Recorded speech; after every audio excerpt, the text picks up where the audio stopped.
Mga kabunyog, binantaan ng mga DDS ha. Matindi talaga 'tong mga Duterte diehard supporters na 'to. Yung grupo ng mga pro Duterte sa Cebu, ang tawag nila sa grupo nila, nagbuo sila ng alliance nila, yung ano, Cebu Alliance for Duterte. Kumbaga, ah, ang leader nila yung isang nagngangalang Jun Abenis daw siya. Nagpakilala siyang siya daw ang leader ng mga pro Duterte sa Cebu. Hmm? Kaya actually, napanood ko yung grupo na yan nung nilunch yan. Pumunta pa doon si Guanzon. Oh, doon siya nag-anunsyo na siya daw ay tatakbong senador. Yan. Sa ano na yan, Cebu Alliance for Duterte. Hmm? Kasi siyempre pinagmamalaki ng mga pro Duterte na baluarte nila daw ang Cebu. Hmm? Ang sabi nila.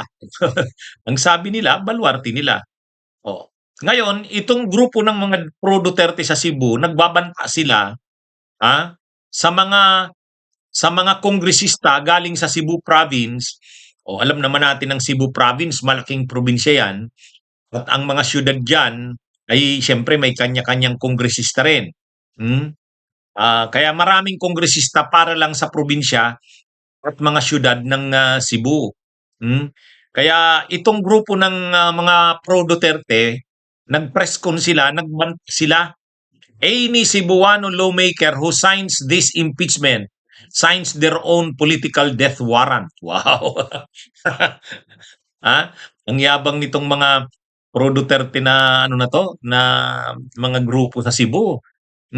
Kumbaga binabantaan nila, tinatakot nila ang mga kongresista ng Cebu, yung mga siyudad sa Cebu at yung mga distrito sa Cebu Province na kapag bumuto kayo sa impeachment ni Sara, alam naman natin darating yan sa plenary, magbubutuhan doon.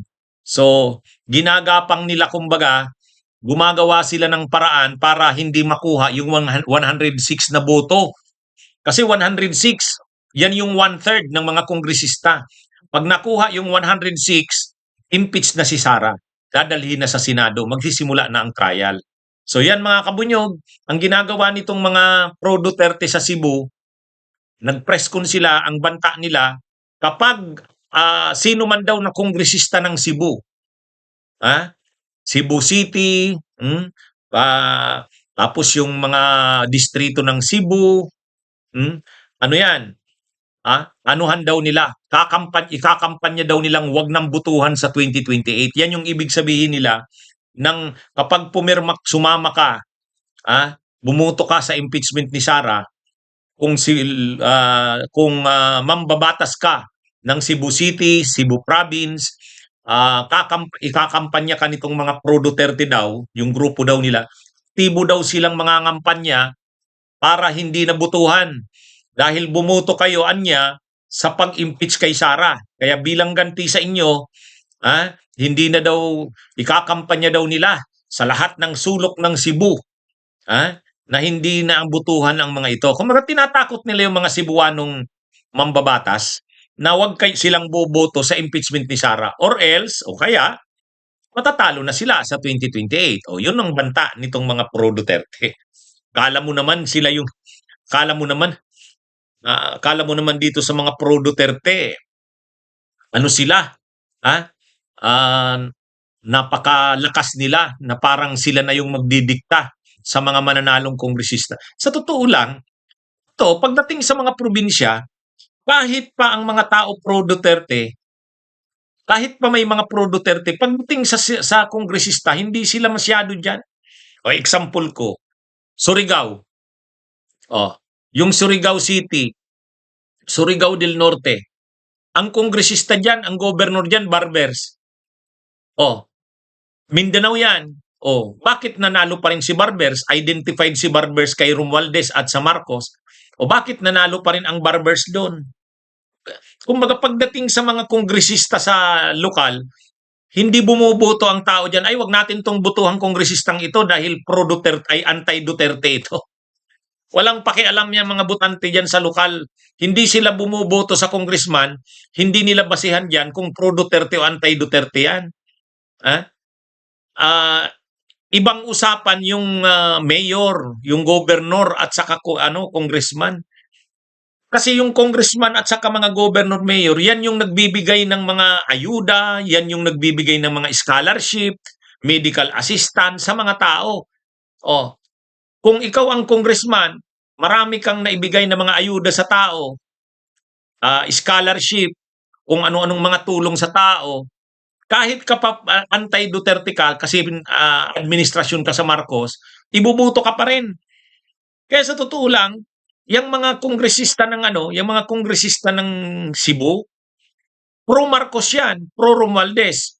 Oh, pero nanalo pa rin sila kahit sabihin pang malakas daw ang Duterte sa Cebu, nanalo pa rin yan. Kasi pa ang kongresista, hindi nila problema kung anti-Duterte hindi yan.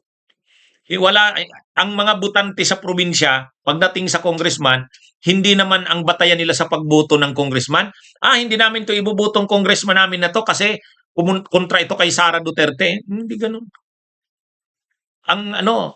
Ang pagdating sa probinsya, ang pagboto ng mga ng mga ang pagboto ng mga butante sa kongresista, hindi hindi ang basehan nila. Wag natin 'tong iboboto kasi anti-Duterte ito. Di gano'n.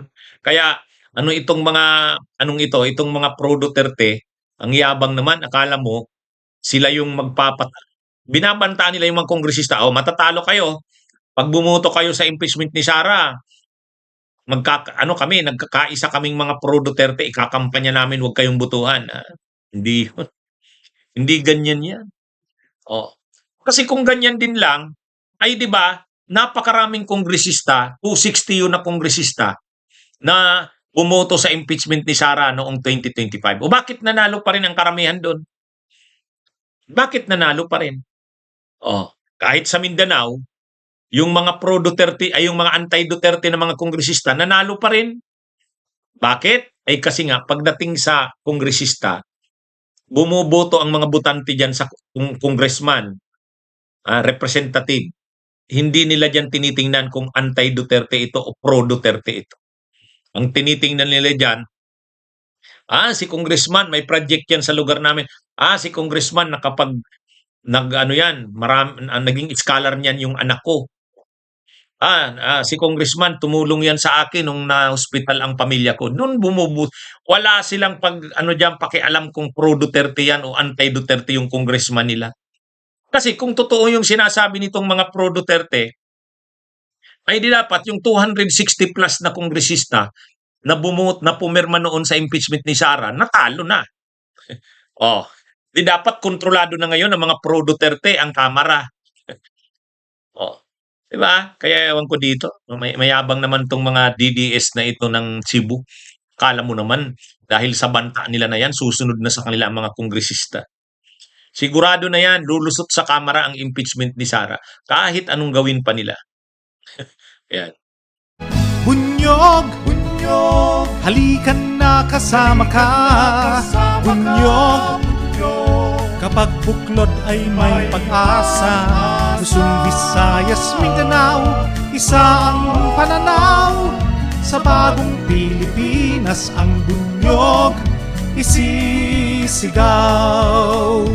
Bunyog, bunyog.